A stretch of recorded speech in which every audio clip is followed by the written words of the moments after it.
자, 오늘 할 거는 그래서 이제 코, 외투입니다.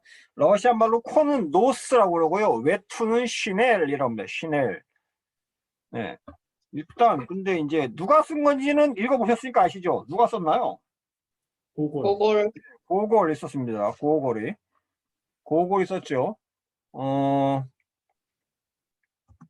자, 이 고골이라는 분은 이렇게 생겼습니다. 니콜라이 바실리에비치 고골. 1809년에 태어나서 1852년에 돌아가셨고요. 고골이 지난번에 이제 러시아 사람 이름에 대해서 말씀드렸는데 성이고요. 니콜라이가 이제 이름, 그다음에 바실리에비치가 부칭입니다. 지난번에 부칭에 대해서 말씀드렸는데 기억이 나시나 모르겠어요. 부칭이란 네. 거는 부칭이란 건 아버지 이름에다가 어미를 붙여서 누구의 아들 또는 누구의 딸 이런 식으로 한다고 말씀드렸습니다. 그래서 바실리에비치 같은 경우는 바실리의 아들이다 이 말이고요. 바실리에가다가 예비치가 붙어서 바실리의 아들이다 이런 말이었죠. 네. 그래서 고골 역시 지난번에 저희가 뿌시킨 동상을 봤었지만 이 뿌시킨이 있는 뿌시킨이 새겨진 동상을 봤었지만 러시아 루시 옛날엔 루시라고 그런다고 했죠. 러시아를 루시 천년 기념비에도 이 뿌시킨 바로 옆에 고골이 이렇게 새겨져 있습니다. 뿌시킨하고 고골은 알고 지내는 사이였고 뿌시킨이 고골에 영향을 많이 줬거든요. 그래서 역시 고골도 역사에서 적으로 중요한 인물이다는 거죠. 러시아에서. 네, 이 니콜라이 바실리치 고골 야nov스키 고골에다가 성이 야nov스키라는 게 성이 더 붙어 있었습니다. 그러다 이제 고골은 나중에 야nov스키라는 걸 떨어져서 떨어뜨리고 그냥 안 쓰기도 하고 뭐 그러는데 아무튼 이분은 이제 1809년 4월 1일 날 지금의 이제 우크라이나라는 데가 어딘지 혹시 아세요? 우크라이나가 어디냐면 러시아 바로 옆에 서쪽에 붙어 있습니다. 서쪽에. 그래서 우크라이나라는 말은 이제 사실 러시아 입장에서 본 그 지역 국가 이름이에요. 우크라이나는 게 어느 경계 끝 이런 말이거든요. 그래서 러시아 끝에 있는 나라다 이 말이죠. 그러니까 지극히 러시아 중심적인 국가 명칭이죠. 아무튼 이 우크라이나에 폴타바라는 주가 있습니다. 폴타바라는 주에 그 밑에 또 미르고로드라는 주 밑에 옛날엔 단위가 그렇게 됐거든요. 현 밑에 또 이제 어떤 도시가 있죠. 소도시, 소로진츠라는. 그 소로진츠라는 데서 태어났습니다. 이 고골의 아버지 이름이 바실리 아파나세비치 고골. 아까 아버지 이름, 그 고골의 부친이 바실리에비치라고 했죠. 그러니까 아버지 이름이 바실리. 고골 야nov스키가 성. 아파나세비치가 부친. 이렇게 된 거죠. 네.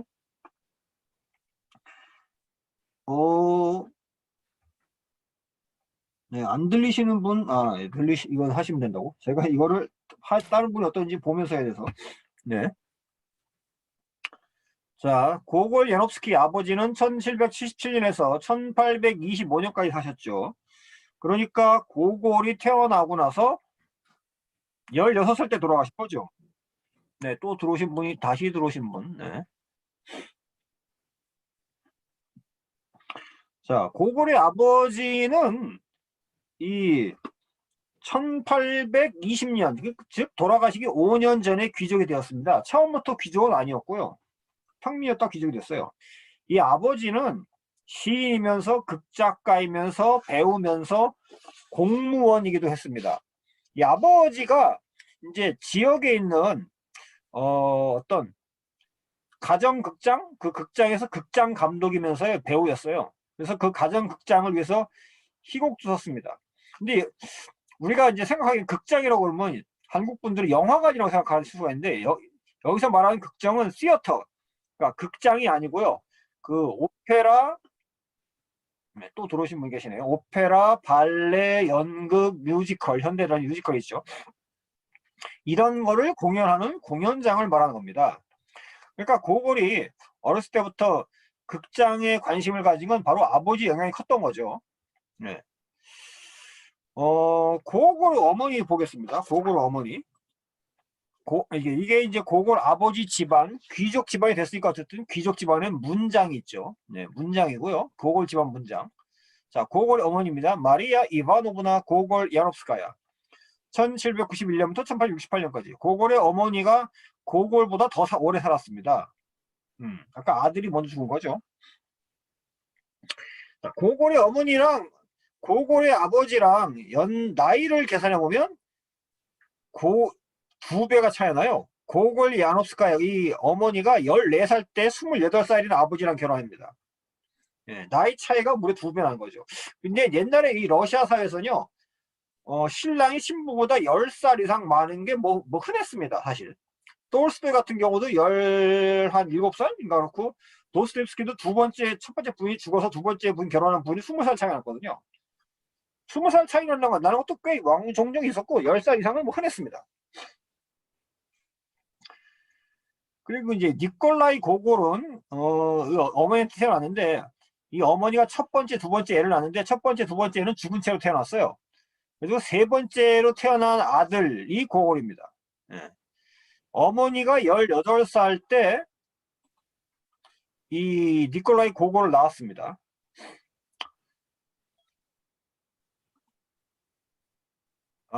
고골은 말이죠.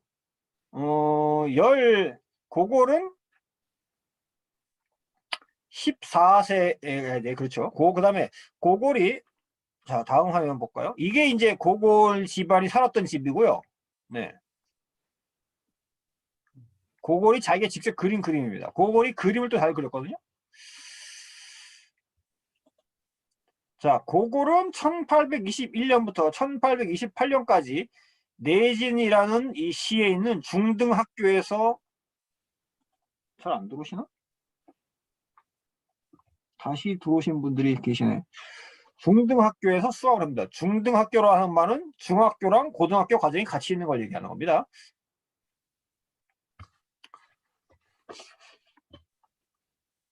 이 고골은 이때 공부할 때요, 부지런한 학생은 아니었지만은 기억력이 좋았고 외국어를 배우는 데는 좀 서툴렀지만은 그림 그리기랑 러시아를 잘했다고 합니다. 그래서 좀 아까 보았던 그림을 집을 자기가 직접 그린 거라고 그랬죠. 네. 근데 이제 고골의 아버지가 아직 청소년 때 16세 아까 돌아가셨다고 했잖아요. 그래서 이제 이거는 온 가족에서 꽤 충격적인 게 되죠. 고골은 자신의 미래에 대해서 생각을 하게 되고, 어머니는 어려운 가정 형편이었지만 고골에서 내신 이하 중등학교에서 계속 공부할 수 있도록 하고 해주고요. 그 다음에 1828년에 이 중등학교를 마치면 우리나라 중고등학교 과정이 합쳐서 마치고 나서는 고골이 옛날 제정 러시아 수도 상트페테르부르크로 이주해서 생활할 수 있도록 생활비를 또 지원해 줍니다. 어머니는 근데 아들을 천재라고 생각했어요. 요새도 부모님들이 자식은 천재라고 생각하시는 분 많죠. 고골은 그 일생 동안 어머니를 참 뜨겁게 사랑했는데요. 근데 그거에 비해서 어머니랑 아들 사이에서 서로 완전히 잘 이해를 해준다든지 속사정을 털어놓는 그런 관계는 또 되지 못했습니다. 이제 후에 이 고골이 자기는 이제 문학 활동에만 전념하려고 여동생들이 자기도 상속권을 주장할 수 있지만 어머니한테서 여동생들을 위해서 상속권을 포기했어요. 아무튼 그래서 1828년에 상트페테르부르크로 고골이 이제 이주를 합니다. 예, 여기 잠깐 화면을 보시면 여기가 내진에서 공부했던 학교에 가면 학교 앞에 고골 이렇게 동상이 있어요. 자, 1828년에 그래서 상트페테르부르크로 이제 이주를 했고요. 1828 이주를 했는데 상트페테르부르크 이주했습니다. 근데 이제 재정적 상황이 좋지 않다 보니까 이 대도시에서 생활하기 힘들죠. 상트페테르부르크는 수도인데. 네. 그래서 고골은 이 상트페테르부르크 이주한 다음에 배우가 되고자 했습니다. 근데 받아주는 곳이 없었어요. 그래가지고 배우는 하지 못하고요. 다음해인 1829년부터 1830년까지는 하급과로 근무합니다. 오늘 이제 저희가 다룰 건데 14관등이라는 직책이 있어요. 일단 오늘 읽은 소설에도 나오지만 러시아에서는 이 관등 제도라는 걸 이해를 하지 못하고 나서는 이 코랑 외투가 왜 이렇게 벌어졌나 이걸 이해하실 수는 없습니다, 사실. 그래서 14관등이라는 거는 우리나라는 지금 뭐 1급부터 9급 공무원까지 있잖아요. 그런 건데 러시아는 14관등이 제일 꼴 끝에 있는 관등입니다. 우리나라 치면 지금 9급이랑 비슷한데 그거 더 심한 거죠. 14관등이니까. 자, 14관등으로 아무튼 근무를 했었습니다. 14관등으로 얼마 근무했냐? 1년 반을 근무했어요. 자, 그리고 근데 고골이 공무원 생활이 매우 무미건조하고 단조롭습니다. 그렇지만 나중에 이 경험이 오늘 저희가 이제 같이 듣게 되실 외투랑 코라는 작품에 들어있는 그 베제부르크 이야기라는 작품의 자료가 되게 됩니다. 자, 1831년에는 고골이 이 앞으로 운명과 문학 활동에 결정적인 영향을 끼치게 된 인물을 만나죠. 그 사람이 바로 이제 지난 시간에 저희가 살펴봤던 푸시킨하고 오늘 말씀드릴 주콥스키라는 이 사람입니다. 푸시킨은 뭐 지난번에 제가 말씀드렸지만 당대 러시아 문학계를 이끌고 있는 사람이었으니까 고골이 푸시킨을 만난 거는 고골한테 지대한 영향을 준 거죠.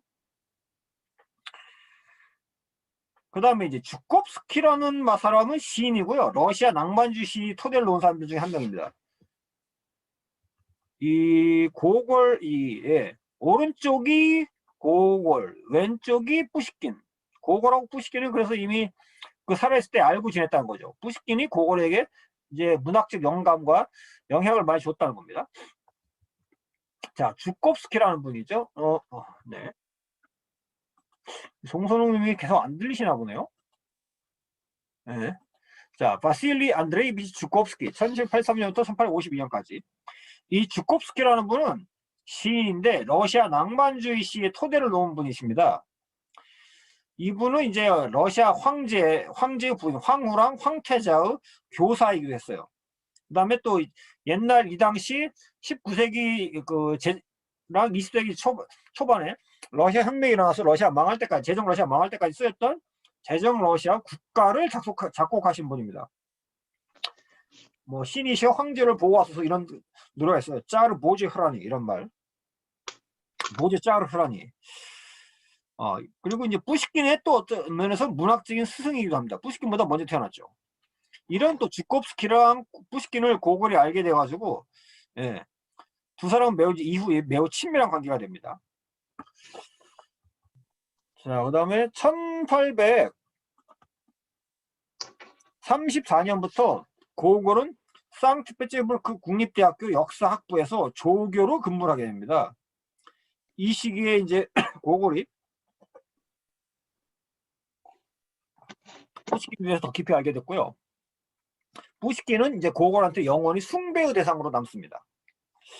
이렇게 주콥스키랑 푸시킨을 비롯해서 넓은 문학적 교육을 받은 분들하고 사교 모임을 갖게 되다 보니까 푸시킨은 사실 그 고골은 사실 학교 교육만 받았기 때문에 그 문학적으로 상당히 빈약한 지식을 갖고 있었거든요. 근데 고골에게서는 이런 푸시킨, 주콥스키를 비롯한 문학계 인사들과의 만남이 매우 유익했죠. 이런 만남을 통해서 고골은 문학 창작을 위해서는 매우 많은 이제 자연분을 습득하게 됩니다. 또 이때부터 고골은 어떤 예술을 한다는 것은 높고도 엄격한 도덕적 의무라고 생각하게 됐고요.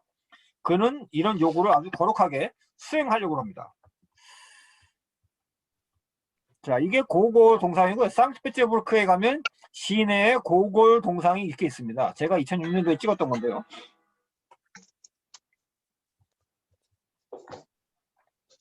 자, 이러다가 이제 고골은 푸시킨하고 주콥스키를 만난 초창기 시기 1831년하고 32년에 우크라이나의 생활 방식, 전설 이런 걸 기반으로 해서 직간가 근교 마을의 야화라는 이제 작품을 발표합니다. 이 책은 총 2권으로 되어 있고요. 푸시킨한테도 깊이 감명을 줬습니다. 그 다음에 3년 있다가 35년에 이 35년에 아라베스크, 미르고르드 같은 작품을 발표합니다. 자, 그 전에 34년부터 35년 같은 비슷한 시기인데요. 상트페테르부르크에서 조교로 일하다가 역사학부에서 중세사를 가르치는 조교수로 이제 일하게 됩니다. 근데 이거는 별로 이렇게 썩 성공적이지 못했어요. 고골이 한 학기 정도 강의를 하고 나서 이제 자기가 강의에는 소질이 없다는 걸 알고 조교수를 이제 그만두게 되죠. 그러면서 이제 문학 활동을 전념합니다. 그래서 이 같은 시기에 아라베스크랑 미르고르도라는 책이 나오는데, 이 책을 통해서 이제 고골이 문학적 인명성이 더 높아지는 거죠.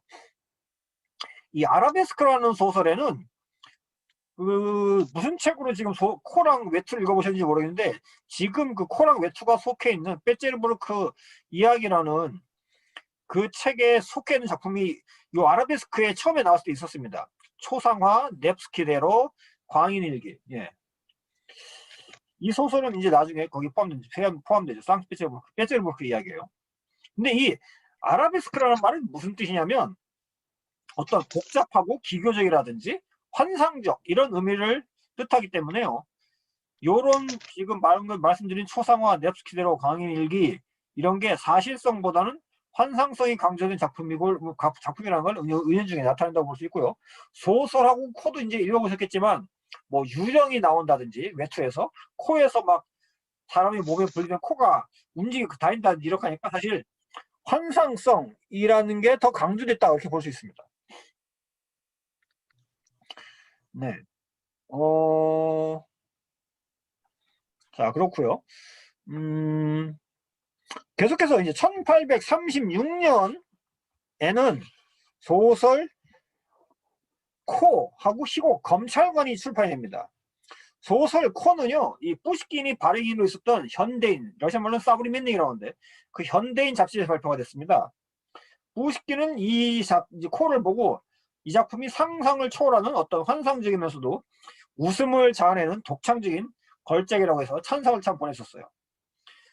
희곡 검찰관 같은 경우는 이게 이제 처음에 검열 때문에 발표 못되고 있다가, 그 당시 황제인 니콜라 1세가 이걸 출판하라고 니콜라 1세 황제가 밀어주는 바람에 출판이 전적으로 잘 됐습니다. 이게 이제 내용이 어떤 거냐면, 이게 참 중요한 작품인데요.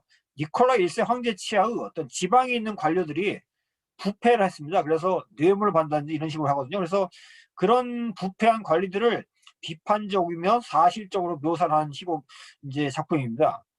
이 작품이 이제 발표되자마자 크게 호평을 받았고요. 근데 문제는 고골이 생각하기엔 검찰관을 읽은 독자들이 작품을 통해서 어떤 현실의 부조리한 삶에 대해서 각성을 해야 되는데, 그런 각성하는 게 없고 그러니까 실망을 해가지고 단지 희극적인 작품이라고 생각해서, 그러니까 고골이 그 독자들의 반응에 대해서 환멸감을 느끼고 이제 러시아를 떠나버립니다. 이게 이제 30년대 고골 초상화 모습이에요. 좀 잘생긴 편이죠, 그래도 이 정도면. 자, 검찰관이 나왔을 때 이거 56년판 거고요. 36년에 나왔었는데, 이렇게 내용은 이제 그 지방에 있는 관료들이 여기 지방이 어떤 검찰관, 그러니까 요새 말로 하면 그 뭐죠? 우리나라 감사원. 예. 거기 있는 관리가 지방에서 뭔가 제대로 되고 있나 없나 감사를 하러 오는 건데, 그 온다는 편지를 미리 받는 거예요. 근데 이 도시에 낯선 사람이 와가지고, 나타났던 플레스타코프라는 청년이 와가지고, 이 사람이 중앙에서 온 그런 사람인가 보다 해서 이 사람을 중앙에서 온 관리 착각하고 이 사람한테 아부하고 뭐 뇌물 갖다 주고 이런 식으로 해서, 이 사람이 자기는 처음에 그럴 의도가 없었는데, 이 사람이 마치 그 자기가 중앙에서 온 관리인 것처럼 행동해서 여기 있는 지방에 있는 관리들을 농락하고 희롱하고 돈을 받은 다음에 어떤 관리의 딸도 희롱하고 그러면서 도망가고, 진짜 관리가 나중에 와가지고 이 사람들이 망연자실 이렇게 하는 그런 내용이죠. 그러니까 꽤 그 지방에 있는 관리들을 비판했다고 볼 수 있는 겁니다. 자, 아무튼 이제 그걸 이렇게 검찰관이 쓰고 나서 독자의 반응이 신통치 않다고 그래가지고 이제 유럽 도시들을 거쳐서 해외로 갑니다. 1836년에 부터 시작해서 독일, 스위스, 프랑스, 파리도 한 몇 달 있었고요. 거쳐서 이제 로마로 갑니다. 고골은 로마를 꽤 마음에 들어 했어요. 그래서 이제 해외로 거의 한 10년 동안 있으면서 로마에 장기간 있었습니다. 자, 거기서 이제 고골은 중요한 작품을 사실 발표하는데요. 이 작품 때문에 고골이 나중에 죽게 되는데, 작품이 원인이 돼서 1842년에 소설 죽은 혼의 일부를 발표합니다. 그래서 소설 외투도 나옵니다. 이 죽은 혼이라는 건 뭐냐면요. 러시아 말로 묘르트브이 두시라는데, 묘르트브이가 죽은, 두시는 영혼인 말입니다. 그래서 당시 이제 러시아 사회에서 농노를 죽은 혼이라고 불렀어요. 농노가 혹시 뭔지 아세요? 농노? 농노는 영어로는 serf라고 하는데 농민 노예를 말합니다. 농민 노예. 그러니까 농민인데 노예 신분인 거예요. 예. 서구 유럽에서는 농민이랑 노예가 따로 있었죠. 근데 러시아에서는 농민이 한 500년대 초반부터 농민이 노예화가 돼서 농민이 노예 신분이 되어버렸어요. 그래서 농노라고 하는데 이 농노를 가리키는 말을 죽은 혼이라고 합니다. 자, 이 죽은 혼 내용은 어떤 거냐면요. 죽은 지가 이제 얼마 되지 않아가지고 아직 사망자 명부에 오르지 않은 농노가 있습니다. 근데 그 농노들을 마치 살아있는 것처럼 위장해서 그 농노들을 사들입니다. 이 농노는 사람이 아니고 물건으로 취급됐기 때문에 사고 파는 그런 존재였거든요. 러시아 사회에서. 이 제정 러시아 사회에서.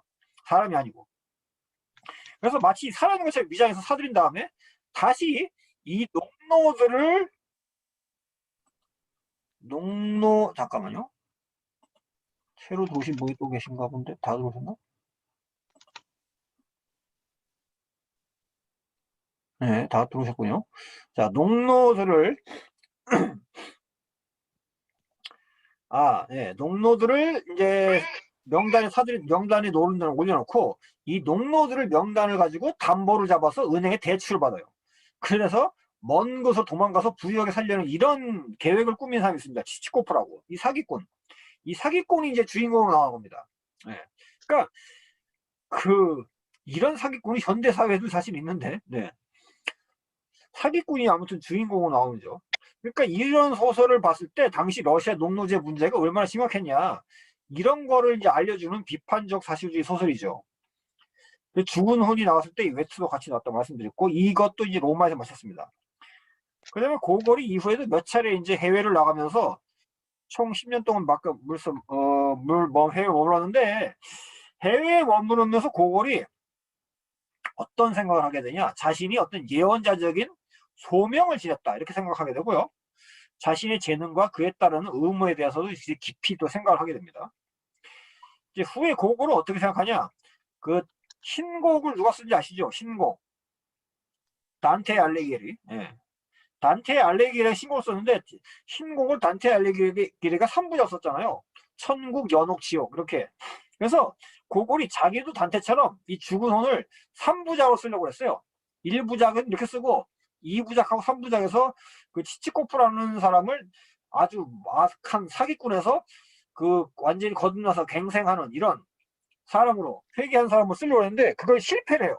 그렇게 쓰지를 아무리 써도 작품이 그런 식으로 그 사람이 나오지 않더라고요. 그래가지고 실패하고 말았고, 실패해서 1차로 썼는데 죽은 2부를 썼었는데 작품의 내용이 자기가 마음에 안 들어서 그 쓴 책을 불태워버려요. 45년에 3년 후에.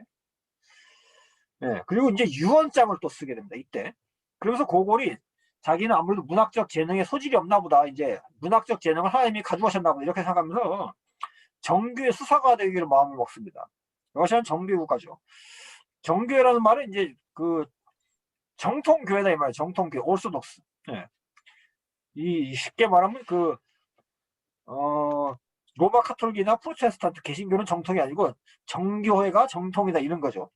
그래서 정교회는 이제 정교 얘기를 하면 또 한참 긴데 아무튼 여기까지만 얘기하겠습니다. 자, 수사가 되기를 마음을 먹었습니다. 이루지 못하고요.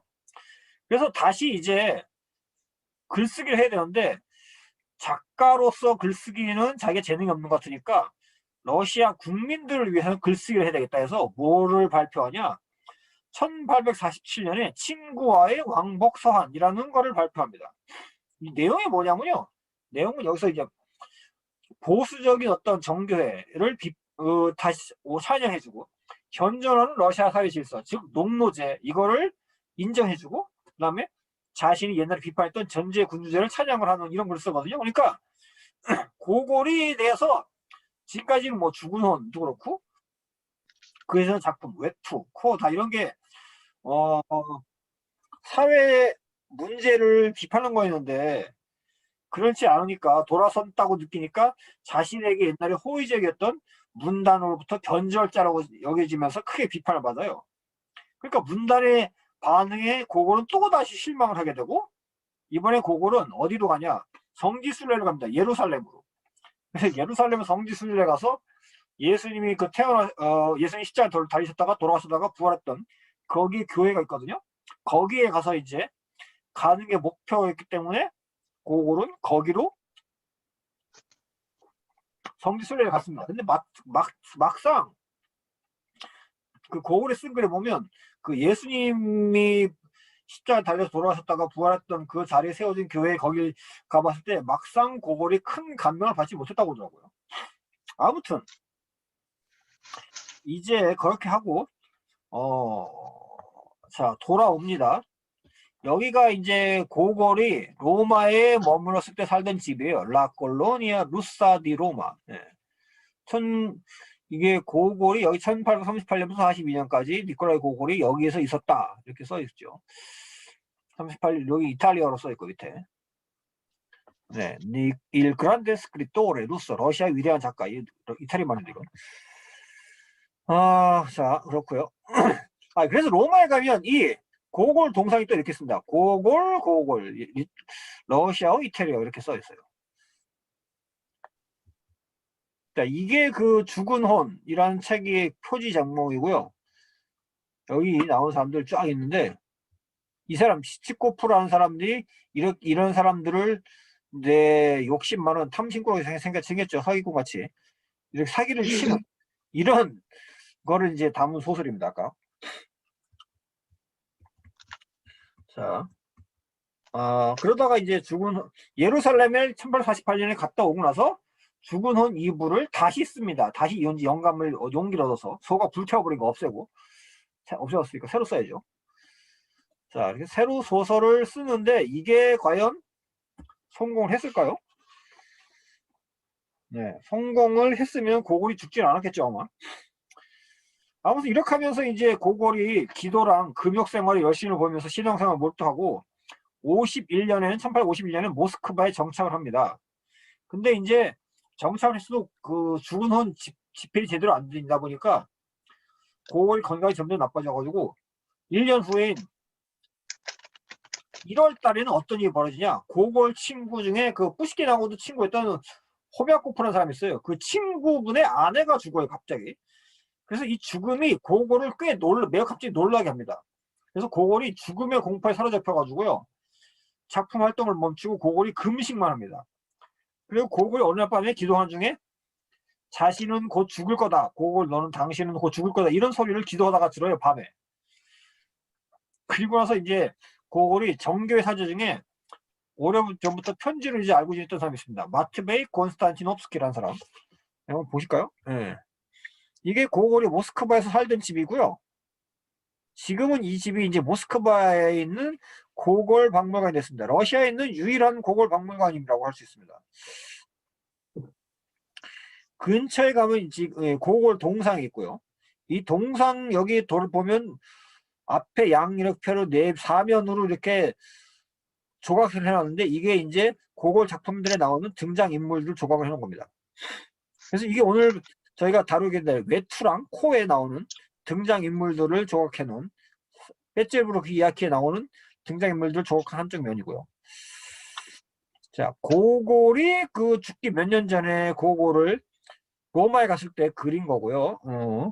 이 마티베이 콘스탄티노프스키라는 정교회 사제를 집으로 불렀습니다. 근데 부른 이유는 고골이 죽은 혼 2부를 지금 첫 번째 쓰고 실패해서 다시 소각한 다음에 두 번째 다시 썼잖아요. 이 죽은 혼 2부를 출판을 하기 전에 이 정교회 사제 의견을 들어보려고 불렀어요. 근데 정교회 사제가 이걸 다 읽어보더니 출판을 하지 말라고 그래요. 그래서 고골이 이분의 말을 듣고 출판을 안 하고 일주일 동안 이제 금식을 합니다. 금식을 하고 정교회 사제를 보낸 다음에 역시 거의 아무것도 먹질 않아요. 그리고 나서 이제 고골이 이 정교회 사제 이 콘스탄틴 이 마트베이 콘스탄티노프스키랑 안가 앉아 있는 분이고 고골이 서 있는 분이에요. 고골이 지금 이게 레핀이라는 19세기 20세기 초반까지 살았던 러시아 유명한 화가가 있는데 그분이 그린 그림인데 왼쪽이 고골, 오른쪽이 마트베이 콘스탄티노프스키. 이 정교회 사제가 고골한테 얘기를 했는데 고골 표정이 꽤 기괴하게 생겼죠. 거의 누나같이 생겼어요. 생긴 게 지금 그림 보면. 그래서 이 고골 상태가 그때 매우 안 좋았다는 거예요. 자, 그래서 1852년 2월 24일 날, 이거에 2월 24일이라고 써는 거는 이제 옛날 달력이에요. 지금 달력으로 하면, 그레고리력으로 하면 3월 3일이죠. 지난 시간에 제가 그레고리력과 율리우스력의 차이에 대해서 말씀드렸는데, 여기 지금 2월 24일 써는 건 율리우스력이고요. 지금 달력, 그레고리력으로 하면 3월 3일입니다. 3월 3일 날 갑자기 고골이 자기 자던 하인을 깨워가지고 밤 3시부터 다음날 3월 3일까지 자기 소설 죽은 혼을 이제 불태워버려요. 근데 다행히도 일부가 남았어요. 그래서 다 태우지 못하고. 그래서 3월 3일 날 이제 돼가지고 고골이 금식을 계속하니까 친구들이고 의사들이 와서 당신 이렇게 하면 지금 죽는다. 뭘 먹어야 된다. 금식 그만해라. 그런데 식사를 안 하고 권유도 계속 거부하니까 3월 3일에 의사들이 어떻게 결정하냐. 이 고골을 회진해 왔던 아무래도 안 되겠다. 이 사람은 강제로 수술을 해야 되겠다 해서 강제로 수술을 합니다. 그러다 보니까 고골이 먹은 것도 제대로 없는데 수술하면 어떻게 되겠어요? 힘이 다 빠지겠죠. 그래서 고골이 그날 저녁부터 수술이 끝나고서 인사불성에 빠지고요. 다음 날인 1852년 3월 4일 날 고골이 환각 상태, 우울증, 미치발 상태에서 결국은 고골이 죽습니다.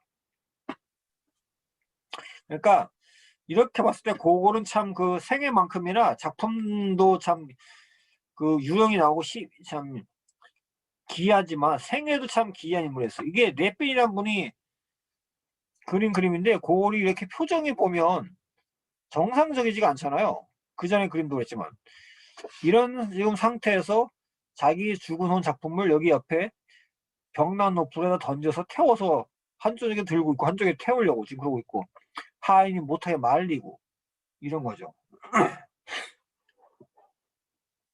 자, 그러면 고골에 대해서는 여기까지만 하고요. 작품에 대해서 살펴보겠습니다. 자, 고골이 그래서 죽고 나서 이렇게 그래서 모스크바에 가면요, 저도 여기 가봤는데 이게 제가 찍은 건데 그 모스크바에 가면 노보데비치 수도원이라는 데가 있어요. 거기 가면 고골 묘지가 있습니다. 이렇게. 자, 정교의 십자가. 정교의 십자가는 가운데 이렇게 막대기가 있어요. 네, 위에 하나 더 있어야 되는데 사실. 네.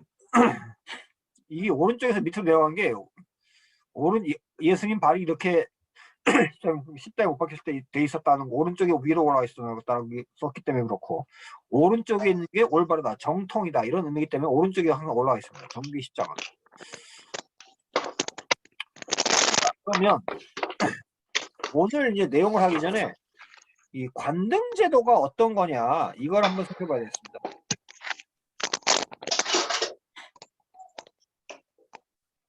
이 관등제도라는 걸 이해를 못하면요, 알지 못하면 이 오늘 읽을 소설 코랑 외투에 대해서 이해가 안 됩니다. 자, 이 관등제도라는 거는 지난 시간에 아까 그 뾰트르 대제가 말씀드렸죠. 뾰트르 대제. 푸시킨의 외증조부 할아버지가 뾰트르 대제에 대해서 이랬다고 했죠. 이 뾰트르 대제, 뾰트르 1세라고, 뾰트르 대제라고 하는 뾰트르 1세가 관등제도, 우리나라에 뭐 1급부터 9급까지 있는 그런 것처럼 1722년에 이 관등제도라는 걸 만들었어요. 근데 이 관등제도는 1917년에 러시아 혁명이 나서 폐지했을 때까지 계속됩니다. 뾰트르 대제는 이 국가를 서구화하는 과정에서 자기 정책에 반대하는 어떤 기존 제스 귀족들의 세력이 있었죠. 그래서 그 세력들을 무력화하기 위해서 관등제도라는 걸 만들었습니다. 그래서 뼈어뜨리 대제는 국가에서 누구든지 열심히 일을 하면은 신분 상승을 할 수 있다는 동기를 이제 유발하려고 이렇게 관등제도를 만든 거예요. 관등은 여기 표에 보시면 표가 잘 보이시나요? 모르겠어요. 옆에 숫자가 1, 2, 3, 4, 5, 6, 7, 8, 9, 10, 11, 12, 13, 14 써 있죠. 그래서 관등이 1관등부터 14관등까지 있습니다. 10 그리고 이거는 문관, 무관, 궁정관리, 그 다음에 심지어 정교의 사제도 여기 보면 문관, 무관도 육군, 해군, 그 다음에 궁정관리 이렇게 4가지가 있어요. 운동회. 이 4가지가 자 4가지 관리가 1관등부터 14관등까지 있는 거고요. 보통은 이 1관등에서 5관등이 상위 관등, 그 다음에 6, 7, 8관등이 중간, 9부터 14까지가 하위 관등이에요. 그러니까 고골이 14관등을 했으니까 제하위 관등에서 일한 거였고요. 고골이 1년 동안 여기 쌍피집에서 공무원 근무해봤다고 그랬죠.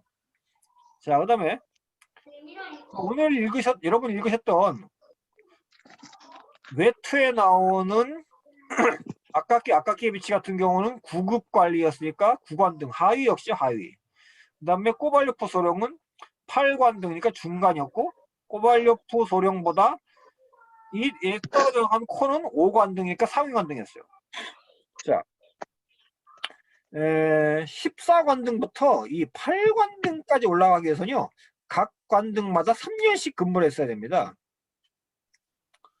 그 다음에 다시 8관등에서 5관등까지 올라가기 위해서는 각 관등마다 4년간 이렇게 근무를 해야 돼요.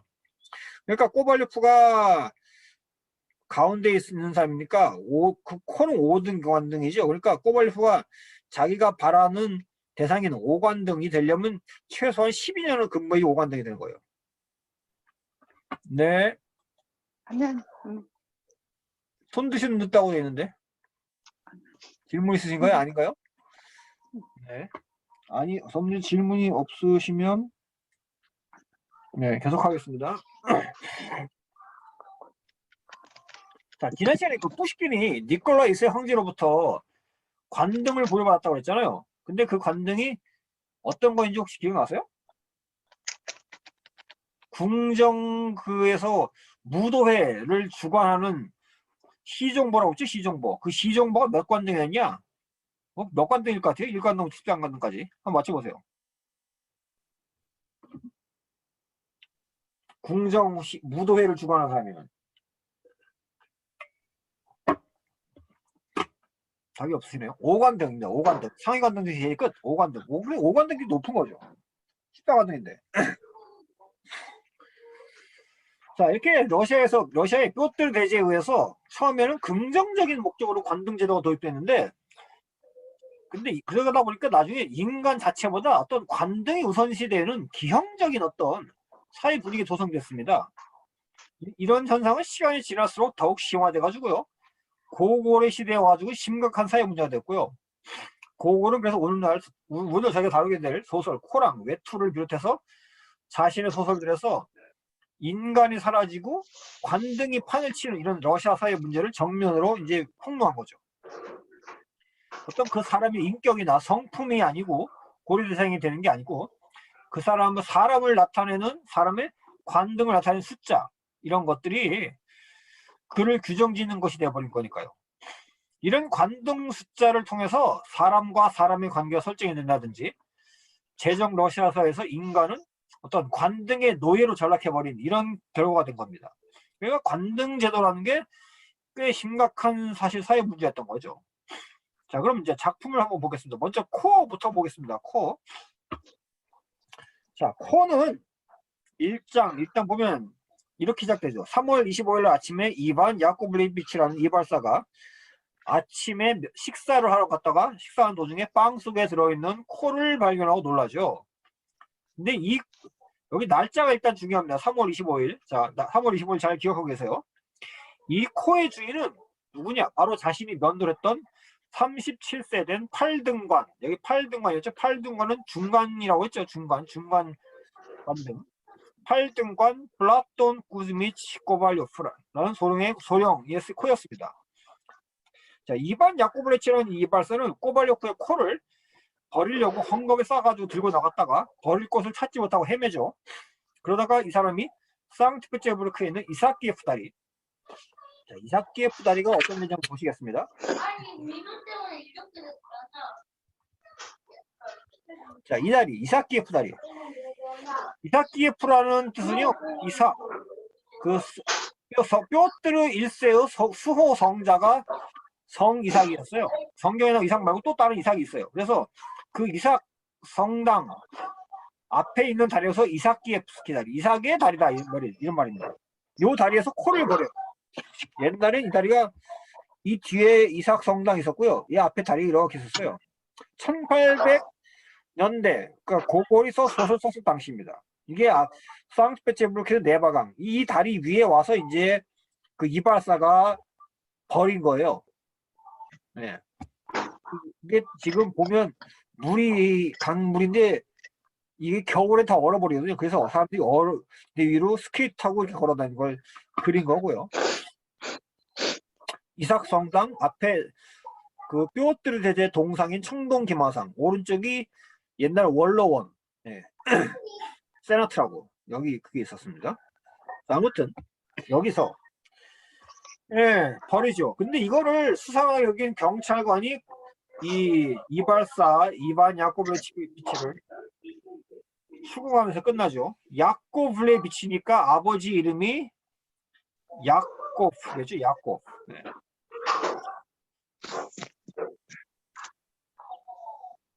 자, 근데 이 이발사 이반 야코블레치는요, 코를 빵 안에서 발견했을 때부터 경찰을 떠올리면서 몸을 부들부들 떨어요. 이렇게 소설을 보면. 또한 그 이사키예프 앞에 이 다리 앞에서 자기를 추궁하는 경찰 앞에서 이발사가 새파랗게 질려버리죠. 그러면서 뭐라고 하냐? 경찰관한테 자기 신부한 경찰관한테 면도를 뭐 공짜로 해주겠다. 그렇게 말하면서 비밀 안 남았는데 다 따도 돼요? 다 따도 되냐고. 가만있어 봐라. 제가 지금 강의를 할 때 다른 분이 마이크를 켜놓으시면 잘 안 들릴 텐데 마이크 켜놓으신 분이 끄시면 좋을 것 같은데요?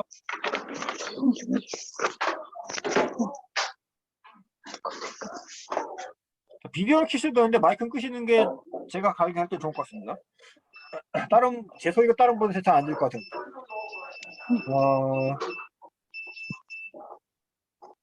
자, 그래서 고골이 코를 썼을 당시에 통치자였던 니콜라 이런 경찰한테 면도를 공짜 해주겠다든지 하면서 비굴한 모습을 보이는 거는 왜 그러냐?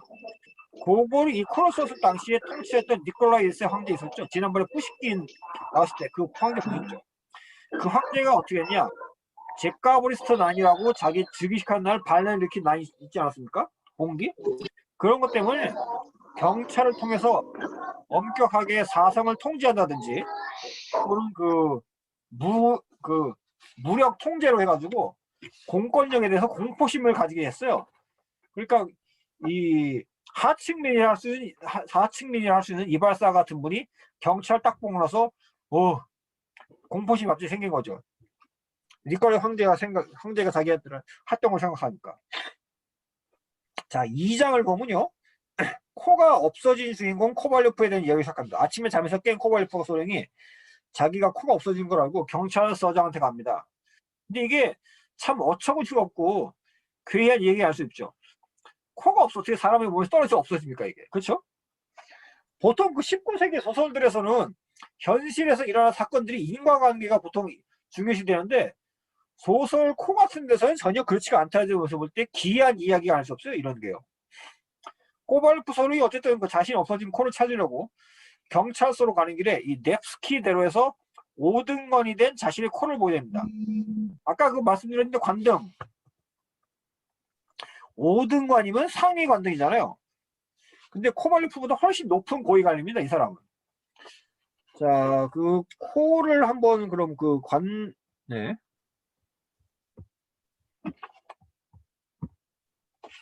이렇게 지금 보시다시피 코가 관복을 입고 저렇게 돌아다니고 있잖아요.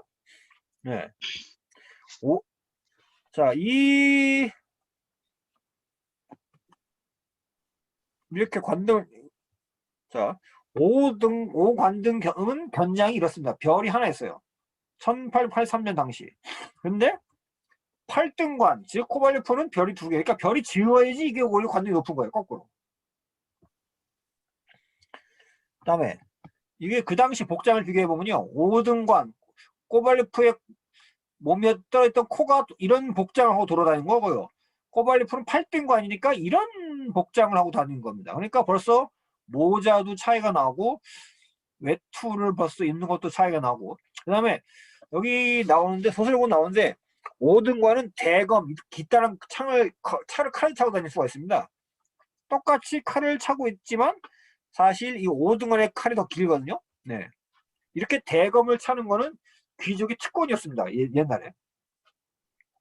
아무튼 이 5등관을 한 복장의 코를 코발리프가 뒤쫓아갑니다.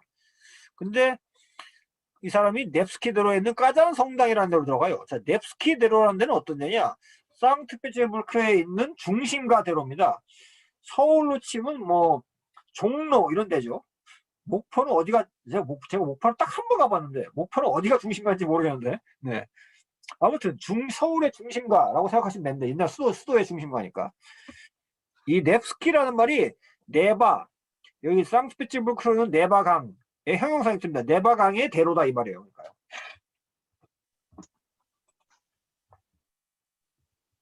자, 넵스키 대로 모습 한 번 더 보시고요. 이 넵스키 대로에서 한번 쭉 가면 어떤 건물이 있냐? 이 코가 까잔 성당이라는 데 들어갔어요. 까잔 성당이라는 데도 한번 보시죠. 자, 까잔 성당입니다. 까잔 성당. 이 건축은 로마에 있는 그 바티칸에 있는 건물이랑 비슷하게 보따서 이렇게 만들었다고 하더라고요. 이 1812년에 나폴레옹이 러시아를 쳐들어왔을 때 나폴레옹한테 러시아가 이기고 나서 나폴레옹 프랑스 군대에 뺏은 깃발을 이 성당에 전시해놨습니다. 이 까잔 성당은요, 사보르라고 해가지고 그 당시 러시아 이 상트페테르부르크에 있는 시민들이 다 들어갈 수 있는 규모로 크게 졌어요. 네, 건너편에서 제가 찍었던 거고요. 건너편에 서점이 있어. 서점 2층에 창이 통밀창이라고 제가 거기서 찍었는데, 예, 왼쪽에 여기 성당 왼쪽에 보시면 동상이 하나 있죠. 양쪽에 동상이 있는데 이 동상이 누구냐? 1812년 나폴레옹하고 전쟁에서 러시아를 승리로 이끈 꾸뚜조프라는 장군 동상입니다. 성당 안에 들어가면 이렇게 커요. 성당이. 정교의 성당이. 예. 규모가 꽤 큰 데입니다. 아무튼 이 까잔 성당에 이제 들어갔어요. 그래서 이 까잔 성당에 들어가서 코발리프가 이 코가 먼저 들어갔잖아요. 그 코를 쫓아 들어갔죠. 그래서 코가 쫓아 들어가서 여기 코한테 가가지고 자기가, 예, 당신은 내 코인데 어떻게 당신 막 돌아다니냐, 내 코에 다시 와서 붙어야 되지 않냐, 이걸 약간 돌려서 말하는데 못 알아듣죠 처음에. 그래서 코는 정작 자기 자신하고는 코발리프랑 아무 관계가 없다 이렇게 말을 하죠. 이렇게 자신의 몸의 어떤 일부에 불과하지만 자신보다 관등이 높은 코앞에서 코발리프 소령이 저자세의 모습을 보이죠. 이렇게 코발리프 소령이 사실 저자세의 모습을 보이는 건 좀 이유가 있긴 있습니다. 왜냐, 이 코발리프 소령은 정식으로 시험을 봐가지고 등용이 된 8등관이 아니거든요. 이 소설에 보면 그 얘기가 나와요. 그 코발리프가 남부 카프카스 지역에서 2년 동안 근무했다. 이 소설을 썼던 1836년에 당시 제정 러시아에서 어떤 일이 있었냐? 러시아 황제 니콜라이 1세가 남부 지방의 카프카스라고 있습니다. 지난번에 뿌시킨 할 때도 카프카스에 얘기를 말씀드렸는데, 그 카프카스의 뿌시킨이 유배를 갔었죠. 카프카스 지역의 통치를 위해서 8등관 관리들을 특채했습니다. 근데 그 사람들은 수학이랑 세계사 시험을 안 봐도 됐었거든요. 그 지역에 가서 근무를 한 조건으로. 그래서 코발리프가 8등관의 칭호를 얻게 된지 그 소설에 보면 나오죠. 2년밖에 안 됐다고. 카프카스 지역에 있었다고. 그러니까 정식 시험을 통해서 8등관이 된 사람보다 학식이나 어떤 직무 수행 능력, 이런 게 경험, 이런 게 떨어질 수밖에 없는 거죠. 이 코발리프 소령은. 코발리프가 그래서 자신보다 관등이 높은 코에게 말을 하면서 말을 또 그 소설에 보시면 말을 계속 끊어지면서 하죠. 쭉 이어서 하는 게 아니고. 그래서 어깨를 또 움츠리는 이런 현상이 나와요. 이것도 어떤 거냐? 코발리프 소령이 5관등보다 어떤 관등이 높은, 자기보다 관등이 높은 사람보다 비해서 열등감, 당혹감, 이런 거를 이제 반영한다고 볼 수 있는 겁니다. 그리고 이제 코발리프가 이 코가 아무리 5등간의 모습을 하고 있지만은 자신의 코에게 저자세, 이렇게 모습을 보이는 거는 사실 정상적인 건 아니죠. 코에 불과한 건데. 그렇죠? 어떤 인간의 존엄성과 가치가 관등에 의해 정해지는 사회는 정상적인 사회가 아닌 겁니다. 그러니까 코발리프 소령은 세속적 욕망의 산물인 관등에 의해서 끌려가는 삶을 살고 있는 거죠, 사실은. 자, 그 다음에 이제 코를 코발리프 소령이 찾지를 못해가지고 이번엔 어디로 가냐? 경찰서에 갔지만 서장 만나지 못하죠. 그 다음에 허탕을 치고, 그 다음에 다시 신문사 갑니다. 신문사에 가서 자기 코를 잃어버렸으니까 그 코를 찾아달라고 광고를 해요. 네. 근데 여기서 그 사람이 이제 코 없이는 자기가 귀족 부인의 아가씨들을 만나러 갈 수 없다고 합니다. 이제 그런 점에서 볼 때 코가 귀족 부인 아가씨 만나러 갈 수가 없으니까 여자분들하고 관계가 있다고 볼 수가 있는 거죠. 코가 여자분들을 못 만나러 가는 이유가 코 때문에 그런 거니까. 자, 여성들하고 관계 있는 얘기는 좀 더 이따 하겠습니다. 근데 코발리프가 이게, 그러니까 러시아 말 소설 제목이 코인데 주인공이 코발리프니까 외우기도 편하시죠. 네. 코발리프의 부탁에도 불구하고 신문사에서는 이 코에 대한 광고는 못 실어주겠다, 이렇게 얘기하죠. 그래서 코가 없어진 코발리프의 코를 보고도 심지어 거기 있는 직원이 그렇게 얘기하잖아요. 그래서 코발리프가 실망하고 경찰서 찾아갔으니 역시 아무런 소득이 없이 오히려 거꾸로 모욕적인 말을 듣고 집에 돌아옵니다. 집에 돌아온 코발리프와 소설을 보고 이렇게 말합니다. 이거는 필시 내가 꿈을 꾸고 있는 게 아니면 환상일 거야. 근데 그의 말에서 사실 이 소설의 단서가 되는 단어를 발견할 수 있습니다. 러시아로 아까 코가 노스였죠. 노스라고 그런다고 했죠. 근데 이 단어를 알파벳을 뒤집으면 손이라고 그래요. 손은 꿈이에요. 꿈. 그러니까 코발리프 입을 써가지고 자기 몸에서 코가 없어진 게 꿈이라는 거예요. 꿈. 코가 없어진 게 꿈. 이거를 이제 작품을 통해서 암시하는 겁니다. 원래 고걸이 이 작품을 썼을 때 처음에 작품 명칭을 꿈이라고 했다가 다시 코로 바꿨어요. 네, 이런 거를 이제 소설에서 암시를 하려고. 그래서 코발리프가 자신의 코가 없어진 거이 아무래도 자신한테 결혼을 제안했던 백작부에 있습니다. 벨라게야 그리고리에브나 빠또치나. 예, 빠또치나가 성이고 벨라게야가 이름, 그리고리에브나가 부칭입니다. 그러니까 이분의 아버지 이름은 그리고리란 말이에요. 그리고리 이 대령 부인 때문에 생각합니다. 왜냐하면 그 대령 부인이 자신의 딸과 결혼하려고 제안했거든요. 근데 코발리프가 아주 승낙한 답변을 안 줬기 때문입니다. 안 줬기 때문에 대령 부인이 아마 자신의 코를 없애버렸다. 마술을 하는 사람들을 이용해가지고 이렇게 생각하죠. 근데 이런 생각을 봐도 코발리프가 생각을 봐도 이 코가 어떤 여성하고 깊은 관련이 있는 게 보인다고 보입니다. 코가 없어진 게 아무래도 아까 말했지만 여성을 만났는데 결정적 장애물이다 이렇게 생각한 거죠. 네.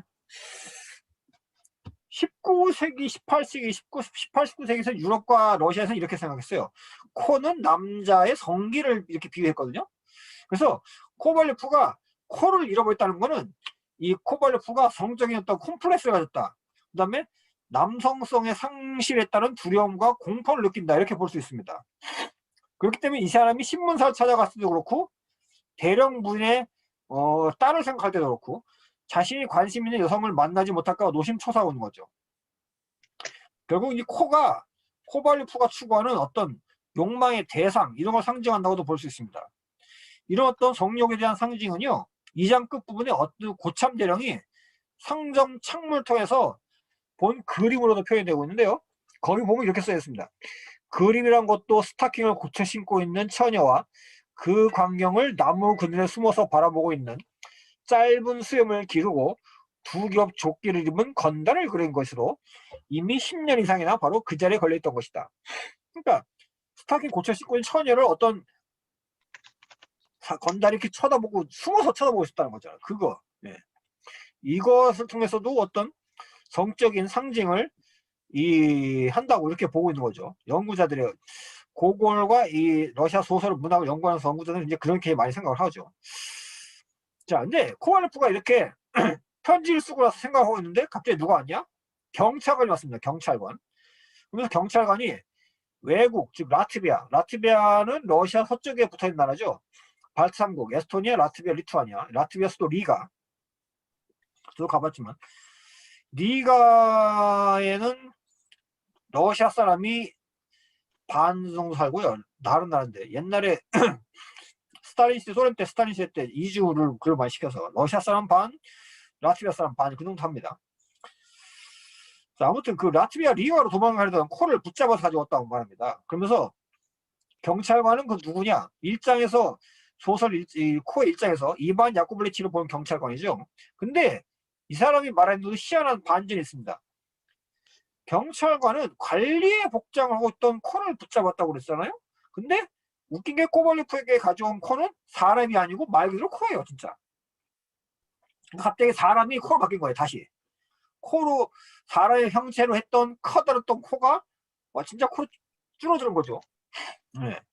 그러면서 이 코발리프 소령이 경찰관이 코를 가져다 되는 대가로 우회적으로 뇌물을 요청합니다. 뇌물을 요청합니다. 이 뇌물을 요청하는 말에 10루블짜리 지폐를 이렇게 지어줍니다. 근데 이 고고리 소설 코를 발표한 지 6년 후인 1842년에 나온 관등 복무에 관한 규정집을 보면요. 이 8관등 직위에 있는 사람은 1년에 은화로 135루블. 옛날에는 그 은본이 사회였기 때문에 19세기까지만 해도 돈이 은화로 동전인으로 나갈 때 은화로 나갔어요. 그래서 은화인 경우는 135루블.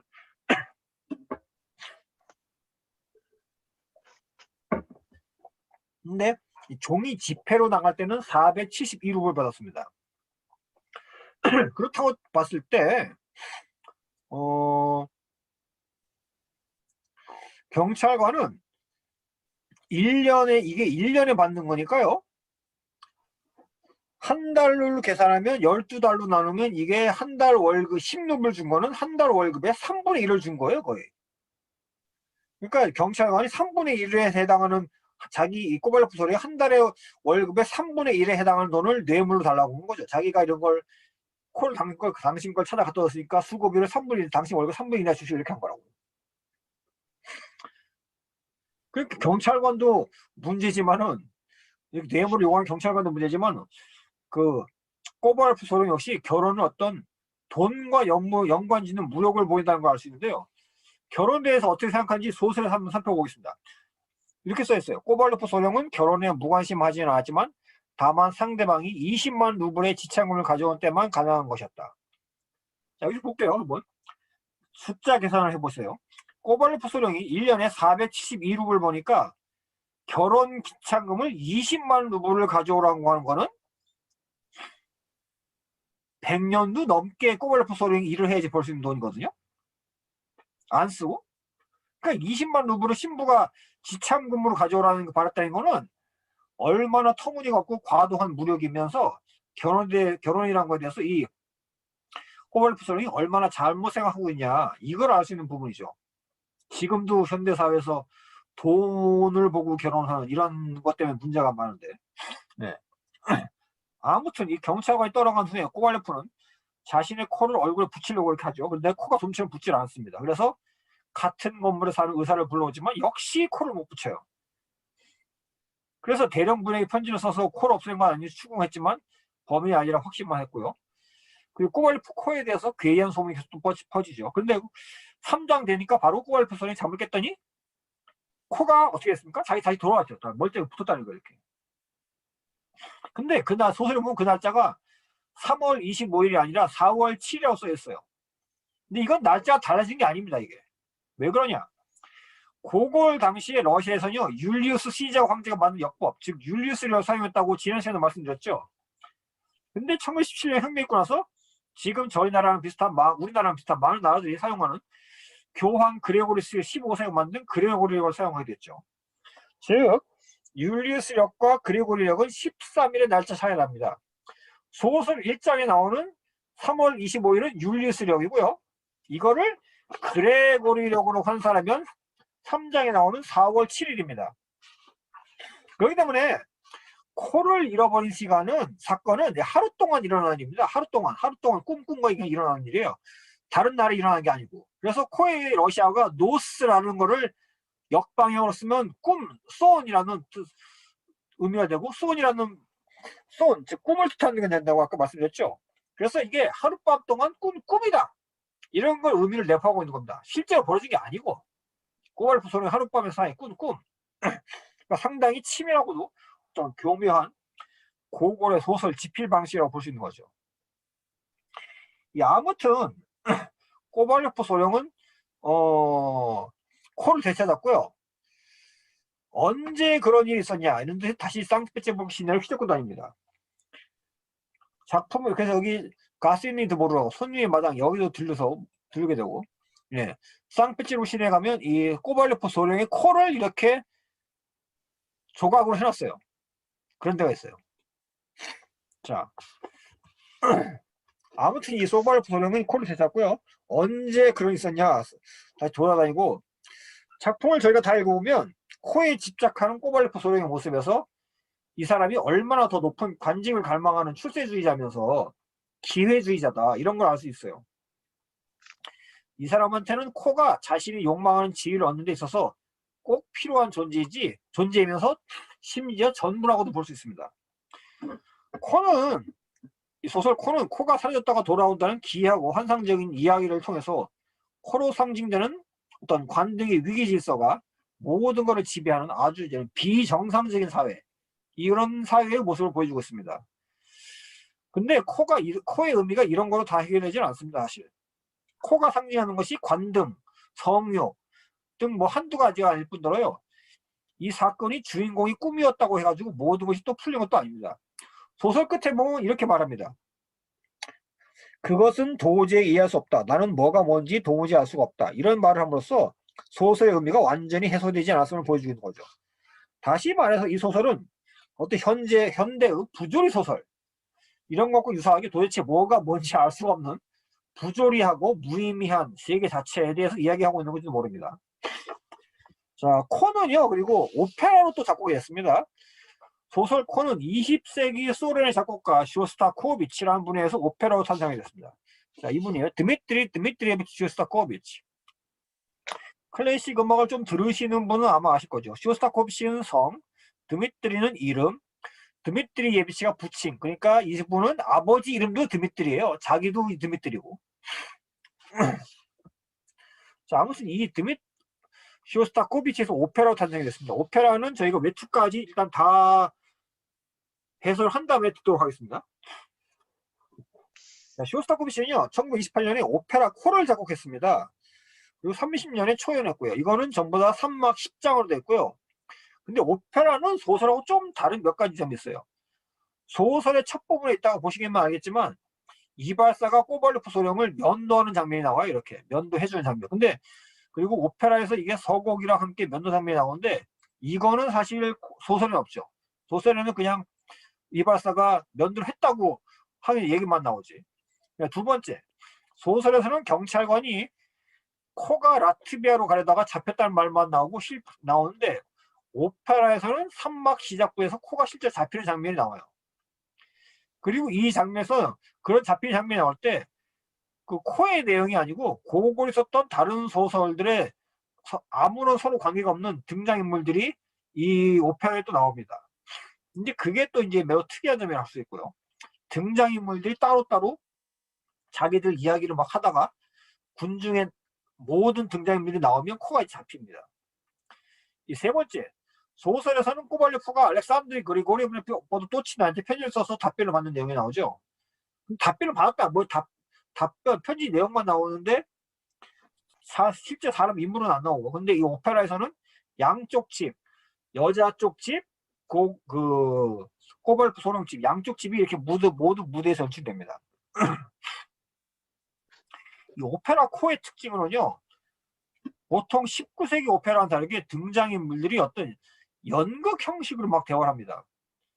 예, 그래서 이게 오페라인지 연극인지 헷갈린 정도로 낭송, 단어를 외치고 반복, 말한 듯이 이렇게 저음으로 레치타티브로 노래하고 이런 게 사용됩니다. 그래서 종래 지금까지 오페라에서는 음악이 연극보다 더 우월한 역할을 차지했던 것에 비해서요.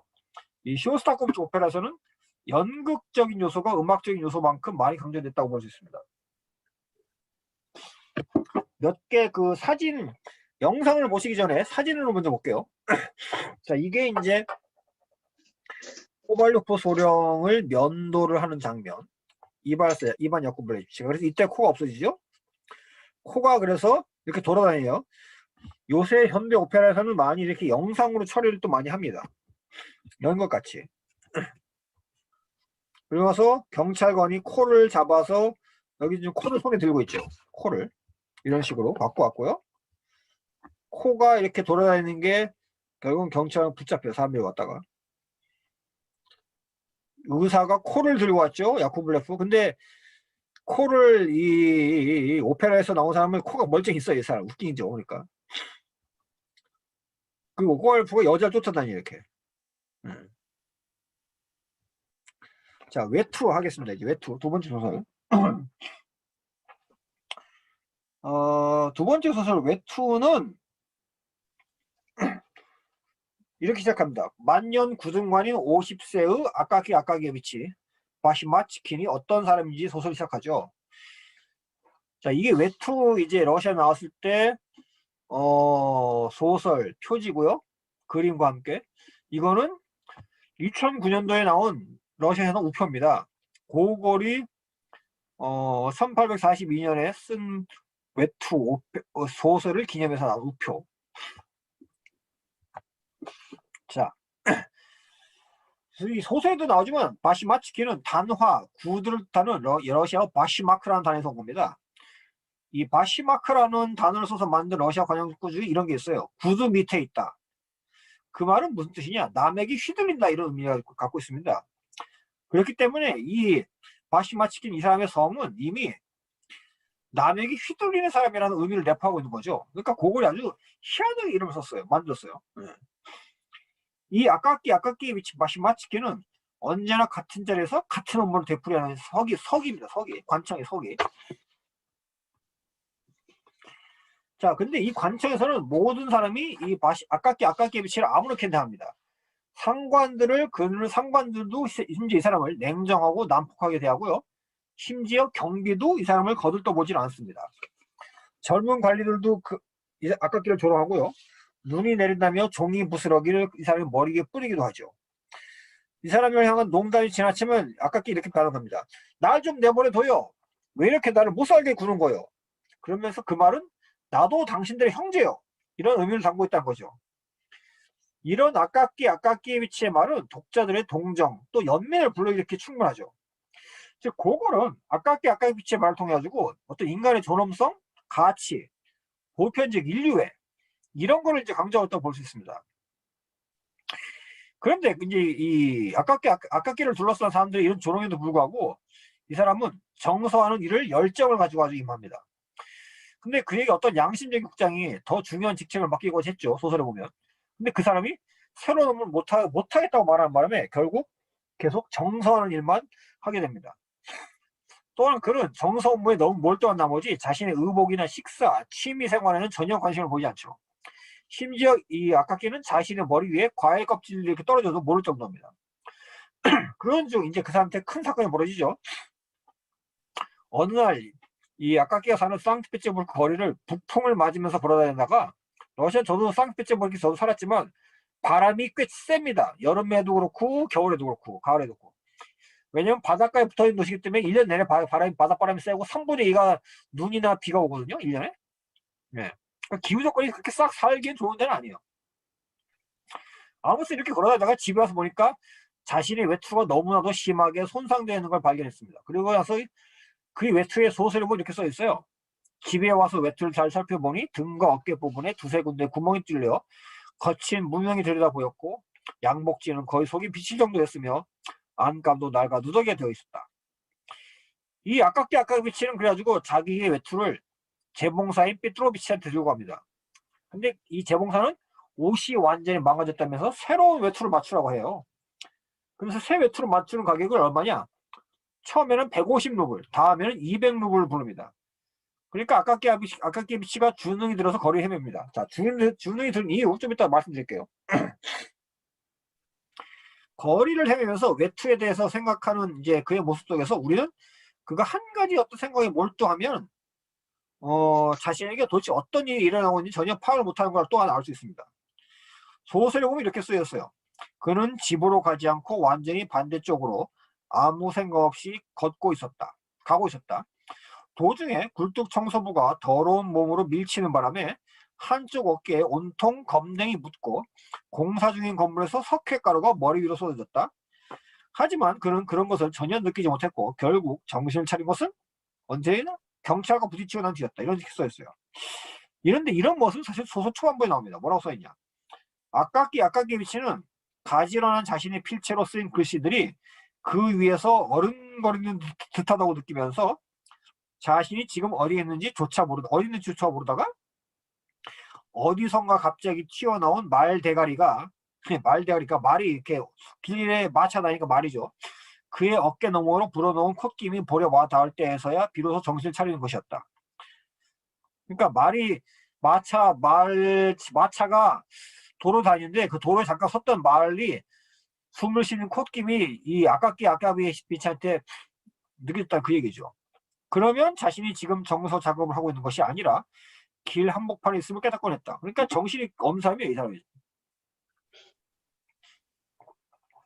이런 점들을 볼 때요. 아까끼가 한 가지 일에 몰두하면 거기에 완전히 빠져가지고 다른 일들은 제대로 생각을 못한다. 이런 성향의 소유자인 걸 이제 알 수 있습니다. 근데 이런 사람이 아까 준이 드렸다고 했죠. 이제 볼게요. 외투를 만들기 위해서 눈물겨운 노력을 하는데 자 보겠습니다. 9등관인 이 사람의 연봉은 400루블입니다. 소설에 보면. 아까 위에서 언급한 소설 코에서 8등관인 꼬발리프가 472루블 받았죠. 그러니까 9등관의 연봉이 400루블 해당한다고 할 수 있습니다. 더 적게. 근데 아까끼의 비치는 그럼 이제 계산해보죠. 400루블이면 월급으로는 33루블 정도를 받는 거예요. 그러면 재봉사가 처음에 부른 150루블은 이 사람의 거의 5달치 월급에 해당하는 겁니다. 아까끼는 돈을 줄이기 위해서 머리를 써서 재봉사가 술에 취했을 때 그 사람한테 가서 10꼬빼기까지 은하를 지어줍니다. 자, 10꼬빼기가 어떻게 되는 거냐? 1꼬빼기가, 그러니까 1루블 밑에 꼬빼기가라는 단위가 있어요. 마치 1달러 밑에 센트가 있는 것처럼요. 그래서 1센트가 100개 모이면 1달러가 되는 것처럼 1꼬빼기가 100개 모이면 1루블이 됩니다. 그러니까 1루블에 10분의 1을 준 거죠. 네, 10꼬빼기까지 은하를 지어줍니다. 은하니까 좀 더 가격이 나겠죠. 지폐로 따지면. 그러면서 아까게 붙이는 이렇게 돈을 주면서 새로운 외투를 아마 80루블이면 맞출 수 있을 거라 생각하겠죠. 근데 그거는 사실 고골의 경험하고 무관하지 않습니다. 고골은 1830년 4월 2일자 자신의 편지에서 뭐라고 썼냐면요. 자기가 외투를 구입한 거에 대해 상세하게 이렇게 썼어요. 돈이 없어서 겨울에 필요한 외투를 살 수 없는 자기 수침에 처지를 한탄하면서 겨울 외투 대신에 여름 외투를 80루블에 구입하여 간신히 겨울을 보냈다 이렇게 썼거든요. 그렇기 때문에 이 80루블이라는 게 소설의 고글에 무작정 쓴 게 아니고요. 자기 경험에 기인했다 볼 수 있습니다. 한편에 그 아깝게는 이제 기존에 저축한 돈이 40루블이 있다고 소설에 보면 나오고요. 그래서 나머지 아마 40루블만 말하면 되지 않을까 이렇게 생각하고 있습니다. 그런 노력을 하죠. 소설에 이렇게 써있어요. 저녁마다 마시던 차도 끊고 저녁에 촛불도 켜지 않고 꼭 필요할 때는 주인 여자 방에 있는 촛불을 사용하면 된다. 길에서는 되도록 살살 걸어다니고 돌과 석판을 밟을 때는 조심조심 발끝으로 걷다시피 하여 밑창이 빨리 닳지 않도록 주의하고 속옷이 빨리 해지지 않도록 세탁구에 맡긴 횟수를 줄이고 집에 돌아와서는 속옷 대신 오래됐지만 아직 쓸만한 목면 가운만 걸치고 살기로 했다. 나중엔 저녁을 굶는 것이 완전히 습관처럼 되어버렸다. 이렇게 써있죠. 자, 근데 차를 마신다는 거는 러시아인들의 일상입니다. 근데 그것마저 끊어버립니다. 러시아에서 차마저 끊는다는 것은 일상의 삶마저 포기한 가난을 의미하는 겁니다. 저희가 두 주 후에 살펴볼 도스토옙스키의 소설, 도스토옙스키가 문단에 데뷔할 때 썼던 소설이 있어요. 가난한 사람들이라고. 그 가난한 사람들에 나오는 주인공도, 막가를 제부시키는 사람도 그 차를 못 마실 지경이 된다고 그래요. 가난해서. 그러니까 차를 못 마실 정도라는 거는 러시아 사람들이 일상적인 생활을 못할 정도로 아주 진짜 가난하다, 이런 거 말하죠. 네. 자, 그렇고요. 저녁에 촛불도 켜지 않고 살기로 했다는 것은 이 사람이 집에 와서 저녁 식사 후에 하던 정서 작업을 포기한다든지 아니면 꼭 정서가 필요할 때만 한다는 건 말합니다. 그러니까 뭐 거의 스크루지보다 더 심한 건데, 구두가 해지지 않도록 조심스럽게 신경 쓰면서 걸어다니까 이것도 얼마나 피곤한 일이겠습니까? 속옷을 세탁부에게 맡기는 횟수를 줄이거나 집에서 속옷을 입지 않고 지낸다는 것은 그만큼 비위생적인 삶에 노출된다는 말일 겁니다. 마지막으로 저녁마저 먹지 않게 되었다는 것은 이 사람의 아깝게 건강에도 심각한 문제가 생길 수 있다는 위험을 암시하는 거겠죠. 근데 이제 다행히도 국장이 보너스로 60루블 주는 바람에 자신의 예상과는 달리 20루블 더 생긴 겁니다. 여윳돈이. 그래서 결국 아깝기는 마침내 새 외투를 장만하게 되죠. 새로운 외투를 입고 관청에 출근한 그를 관청에 있는 모든 사람들이 축하해주고, 그를 위해서 계장 대리가 자신의 생일에 축하 파티를 열면서, 명명일이죠, 명명일. 아깝게 빛을 초대합니다. 명명일이란 거는 이제 그 소설에 보면 나오지만은 정교의 이 신자인 러시아 사람들은 자기 수호 성인의 이름을 따서 출생일 말고 수호 성인의 이름을 가장 가까운 나라에 마음에 드는 수호 성인의 이름을 따서 명명일을 또 정합니다. 그걸 얘기하는 겁니다. 축하 파티를 열면서 아깝게 초대했죠. 그래서 그는 자신이 좋아하던 정서 작업마저 퇴근 후에 안 하고 빈둥거리다가 저녁에 외투를 입고 다니며 기뻐합니다. 계장 대리 집에 가기 전에 몇 년 만에 저녁거리에 나가본 그는 모든 걸 이제 처음 보는 것처럼 바라보다가 계장 대리 집에 도착하죠. 거기서 융숭한 대접을 받고 자정이 되어서 나옵니다. 근데 이 새로운 외투를 입은 아깝기는 이전과는 전혀 다른 행동을 하는 모습을 보입니다. 계장 대리 집에 오는 길에 진열장 앞에 이런 걸 봐요. 한쪽 다리를 다 드러냈고, 아까 그 코에도 이런 게 있었어요. 한쪽 다리를 다 드러낸 아름다운 여자의 그림을 신기한 듯 바라보면서 보다가 미소를 짓습니다. 프랑스 놈들이 어쩌고저쩌고 그러다가. 또한 계장 대리 집에서 거꾸로 이제 나와서 집에 돌아오는 길에는 어떤 번개처럼 자기 앞을 휙 지나가는 모르는 여자를 아무런 이유도 없이 막 쫓아가요. 갑자기. 그러면서 어디서 이런 힘이 이게 생겼나 모르겠냐, 모르겠다 소설이 써 있는데, 도대체 근데 아깝게가 왜 이렇게 변한 걸까요? 네. 재봉사가 외투를 새로 짓고 있을 때 그가 자신의 외투에 대해 이렇게 생각했다고 소설에 써 있습니다. 마치 결혼한 것 같기도 하였고 다른 사람과 함께 있는 것 같았으며 혼자가 아니라 일생을 함께 하기로 한 마음에 맞는 유쾌한 삶의 동반자를 만든 것 같았다. 그 동반자는 다름이 아니라 두꺼운 솜과 해지지 않는 튼튼한 안감을 낸 외투였던 것이다. 그러니까 결혼도 하지 않고 50살까지 살았던 아깝기가 새로운 외투를 마치 자신의 아내처럼 생각을 한 거고요. 그에게는 새로운 외투로 인해 삶에 활력이 생기면서 숨겨졌던 어떤 성적 욕구가 드러난 겁니다.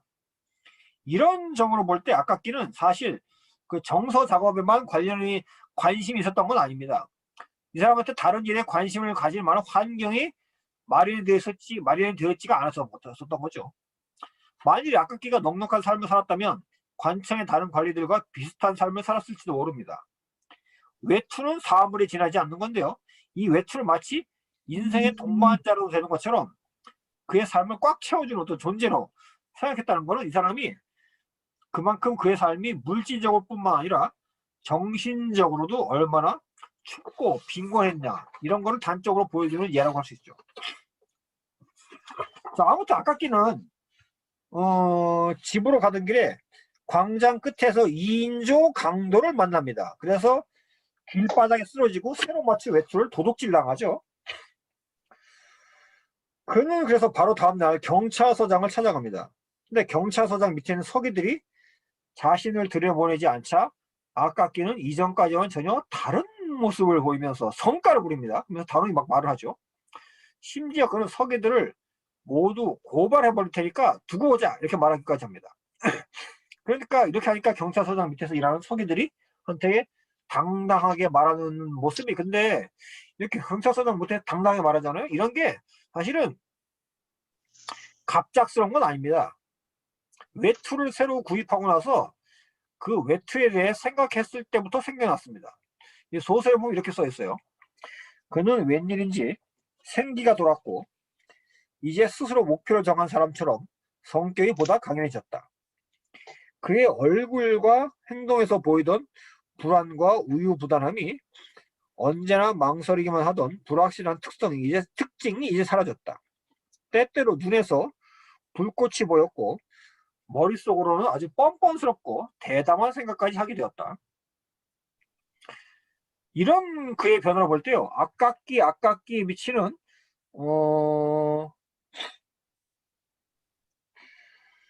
지금까지 위축되어서 살아왔던 것이 그의 가난 때문이었음을 쉽게 추론할 수 있을 것 같습니다. 그의 새 외투가 그에게 자신감을 불어넣어 주었고 더 이상 가난에 찌든 삶을 살지 않을 수 있다는 기대감을 주었을 수도 있죠. 또한 그 서기들을 대하는 태도랑 경찰서장까지 찾아갈 용기가 생겼다. 이런 걸 볼 때 우리는 아깝기가 얼마나 자신의 외투를 소중히 여겼냐, 그 외투를 잃어버린 것이 이 사람에게 얼마나 통돈할 일이었는가, 이런 걸 쉽게 생각해 볼 수 있습니다. 그가 외투에 부여했던 어마어마한 의미, 이런 걸 다시 한번 생각해 보면 말이죠. 근데 막상 경찰서장을 만났지만 별 소득 없이 귀가했습니다. 아깝게는. 그래가지고 그 사람이 관청에 그날 출근을 못해요. 다음날 그래서 외투를 잃어버린 채로 출근해가지고 외투를 잃어버린 채로 그 옛날 헌 외투를 입고 출근하죠, 이 사람이. 다른 사람들 동정을 사게 됩니다. 아깝기는 자신의 외투를 찾기 위해 어떤 사람의 관청에 있는 관청에 있는 누군가가 충고해 주는 걸 따라가지고 고위층 인사를 찾아가게 됩니다. 그 어떤 다른 번역본에 보면요, 고위층 인사라고 써 있지 않고 뭐 중요한 인사, 고위급 인사, 뭐 유력한 인사 이렇게 써 있어요. 다 같은 사람입니다. 어떤 번역본으로 여러분께서 읽으셨는지 모르겠는데 고위층 인사, 뭐 중요한 인사, 유력한 인사 같은 말이에요. 러시아말로는 zna치젤로이 리쪼라고 해서 zna치젤로이 뭐 현저한, 유력한 뭐 이런 의미인데, 자, 하지만 그 고위층 인사는 매우 관료주의적인 모습을 보입니다. 이 사람은 아깝기를 오랫동안 세워놓고 기다리게 하더니 막상 그 아깝기가 외투를 잃어버렸고 외투를 찾아달라고 말을 하니까 아깝기한테 크게 화를 냅니다. 아깝기는 그의 말에 너무나 큰 충격을 받죠. 소설에 이렇게 쓰였습니다. 아깝기에 미치는 넋이 나간 사람처럼 비틀거렸고 몸이 제대로 서 있을 수조차 없었다. 만일 경비원이 달려와 그를 부축하지 않았더라면 아마 그 자리에서 쓰러졌을 것이다. 그는 거의 움직이지 못하는 지경이 되어 실려 나갔다. 자, 아깝기를 이런 상태로 만든 고위층 인사 행동은 요즘 말로 하면 완전히 뭐겠습니까? 갑질이죠, 갑질. 예, 갑질을 한다고 요새는 갑질하지 못하게 공무원사에도 갑질, 근절 이런 거 하는데, 학교에서도 그럴 거예요. 저도 학생들 가르치지만. 자, 요새 공무원사에서도 우리나라에서도 갑질, 뭐 근절, 뭐 이런 거가 화두 아니겠습니까? 네. 그는 자신의 권위를 보여준다고 아랫사람을 말로 확대하는 아주 악한 모습을 보여준 거죠. 비록 아깝기가 자신의 사무실을 떠난 후 괴로워하다가 그를 도와주려고 하면서 관리를 보내지만 그때는 이미 늦은 거죠. 사람 죽었으니까. 네. 이렇게 처음에부터 갑질을 하지 말았어야 되는데. 자, 아무튼 아깝기는 정신적 충격을 받고 집으로 입을 벌린 채 돌아오는 바람에 사방에서 불어오는 강력한 바람, 아까 북풍이라고 했죠. 북풍. 바람이 진짜 셉니다. 그 상트페테르부르크는요, 저도 살아봤지만은 1월달 평균 기온이 한 10몇 도고요, 영하. 그리고 제가 살 땐 25도까지 있어 본 적이 있는데, 제가 가르쳤던 뭐 다른 교수님들 여쭤보면 옛날에 영하 35도 간 적도 있다고 그러고, 제가 떠나고 나서 35도, 40도 간 적도 있었어요. 그러니까 그런 날씨에 바닷바람이 엄청나게 세게 불어더니 후두염이 걸리지 않는 게 이상할 정도라고 하겠죠. 입을 또 벌리시 돌아다녔으니까. 집에 돌아와서는 온몸이 붓고 다음 날엔 심한 고열에 시달립니다. 이 아깝게 정신적인 충격이 크고 긴장이 풀린 후에 나타나는 병의 영향력이 더 큰 탓도 있겠지만 이 사람은 이미 질병이 쉽게 걸린 만큼 몸이 약해져 있다고 사실 볼 수 있어요. 예. 왜냐? 이 사람은 이미 6개월 동안 저녁 식사를 안 했거든요? 그렇죠? 저녁 식사를 안 했다고 했었는데 그게 6개월 동안 거의 돈을 모았다고 했으니까 6개월 동안 저녁 식사를 하지 않고 안 왔기 때문에 영양 공급이 부족하였는데 더군다나 강도들에게 외투를 뺏긴 다음에 몇 분 동안 의식 없이 눈 위에 쓰러져 있었다고 그랬어요. 그러니까 이 눈 위에 찬 바람만에 찬 데 누워 있었는데 찬데 누워 있기만 했겠습니까? 바람 맞았고 의식 없죠. 외투 못 입어 안 입었죠. 영양 공급 안 좋죠. 그러니까 그 병에 걸릴 수밖에 없는 조건이 다 갖춰진 거예요. 그는 한기를 느꼈다고 소설에 써 있습니다. 더군다나 추운 날씨에 외투도 안 입고 광장을 가로질러서 막 달렸으니까 많은 기운을 소진했을 겁니다. 외투까지 없이 집에 왔으니까 이미 질병에 걸린 소인을 당연히 갖고 있었던 거죠.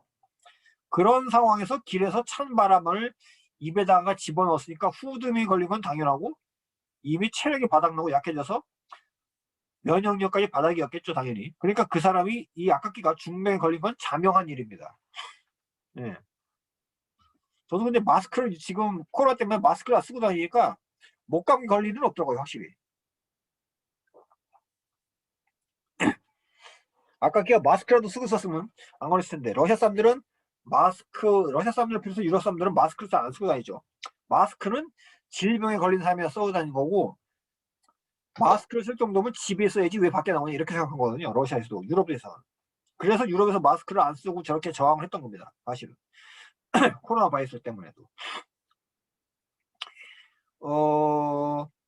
결국 그는 이 아깝게도 이틀 반을 손을 써볼 수도 없이 아프고요. 아프고 하루에 있고 나서 하루 반 지나고서 죽었다고 그러거든요. 이틀 반이 아픈 거죠. 헛소리에다 헛것을 보면서 입에 담기 어려운 욕설 이런 걸 하다가 결국은 죽습니다. 그러니까 이렇게 죽는 거는 어떻게 보면 고골이 나중에 죽은 혼을 태우면서 미쳐서 음식도 안 먹고 죽는 거, 미쳐서 죽는 거랑 좀 비슷한 모습이에요, 사실. 자기 소설이 나온 대로. 푸시킨도 자기 소설이 나온 대로 결투를 죽었는데, 예브게 오네기네스처럼. 약간 비슷한 모습이죠. 이 아깝게는 유품도 거의 없고 초라한 존재가 되어서요. 매장된 뒤로 모든 사람이 기억 속에서 완전히 잊혀집니다. 완전히. 근데 이야기는 여기서부터 완전한 반전을 맞이하게 됩니다. 관리의 모습을 한 유령이 나타나서 외투를 입은 사람이 지위 고하를 막론하고 그들의 외투를 빼앗아간다는 소문이 온 도시에 퍼진 거죠. 이 악각기를 실책했던 고위층 인사도 악각기 유령을 피해갈 수는 없었고요. 그 사람 역시 외투 뺏겨왔습니다. 고위층 인사가 악각기 유령을 보고 나서 기겁을 하고 얼굴이 눈처럼 창백해지고 완전히 죽은 사람의 모습이 되죠. 유령은 근데 동료 관리, 경찰관, 고위층 인사 이렇게까지 여러 사람들에게 공포 대상이 됐습니다.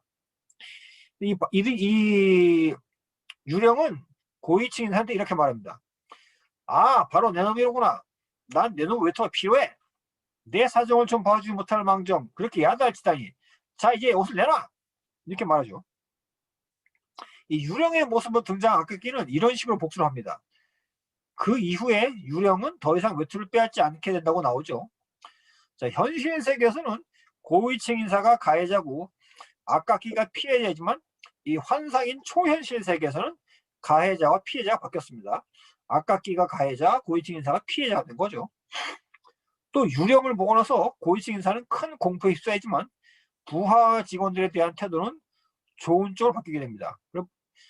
그래서 호통을 치긴 치지만 일단 말을 다 들어보고 호통을 칠 건지 말 건지 결정한다고 그러죠. 고위층 인사의 태도가 이와 같이 바뀐 것은 전혀 없던 모습이 새로 생긴 건 아닙니다. 소설을 보면 이렇게 써있어요. 불쌍한 아깝기비치가 지나치게 책망을 당하고 사무실을 떠난 후 그도 뭔가 연매정 비슷한 것을 느꼈다. 그도 동정심을 느낄 줄 아는 사람이었다. 항상 관등이 걸려 표현을 못할 뿐이었지 여러 가지 좋은 행동을 하는 마음씨를 가졌던 것이다. 여기서 보면 코에서 같이 관등이 얼마나 사람의 진정한 모습을 왜곡시키는가 또다시 드러나는 걸 볼 수 있죠. 자, 그렇긴 한데 이 아깝기가 이런 일로 죽었다는 건 사실 극히 비정상인 겁니다.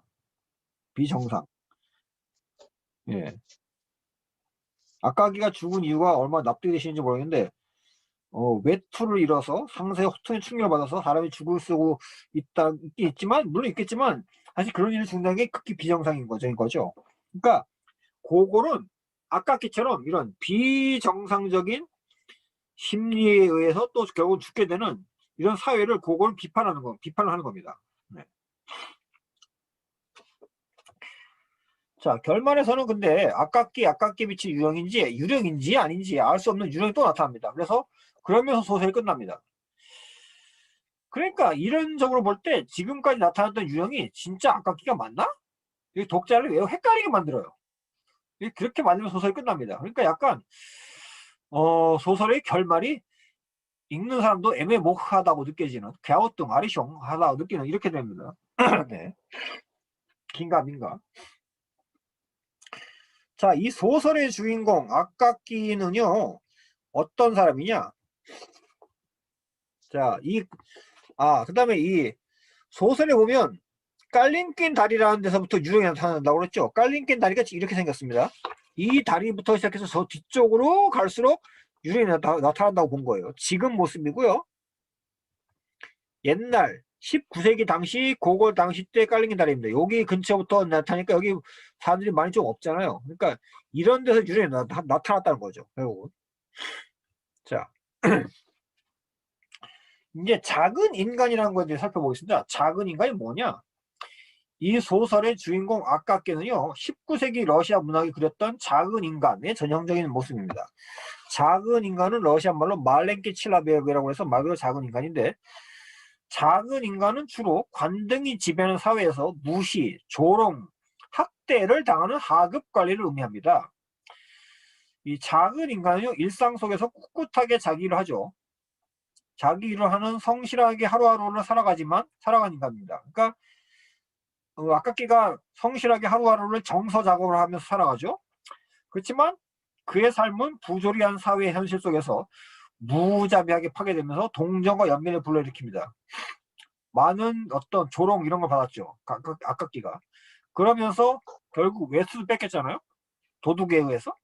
부조리한 사회 현실 속에서 무자비 파괴됐죠. 외투를 뺏기니까 당연히 동정과 연민도 저에게 불러일으켰고요. 이는 독자로 하여금. 아깝기는 낮은 구dun간에 위치해 있으면서 가난하고 나약하면서 소외되고 또 극도로 심리적으로 위축되어 있어서 이런 작은 인간의 모습을 보여주고 있습니다. 아깝기는 자신이 어렵게 장만한 외투를 빼앗기는 과정에서 위선, 허위, 기만으로 가득한 사회 현실과 질서의 희생양입니다. 경찰 고위층 인사한테 찾아봤지만 결국은 못 찾게 되고 다른 사람들이 도와주지 못하죠. 허위, 기만, 위선 가득한 사회죠. 그런 사회의 희생양입니다. 결국은 관료제 사회의 전행에 휩쓸린 가엾은 사람으로 모습도 표현되고 형상화되고 있는 거죠.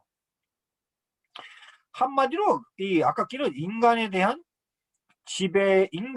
인간의 지배 이런 걸 영속하는 관료제 사회의 희생자입니다. 자, 이 아깝기란 인물이 나오는 인물로 대표되는 작은 인간은요 사회적 신분이 높지 않습니다. 그렇죠. 구중관이죠. 그리고 능력 면에서 있어서도 뛰어나지 않습니다.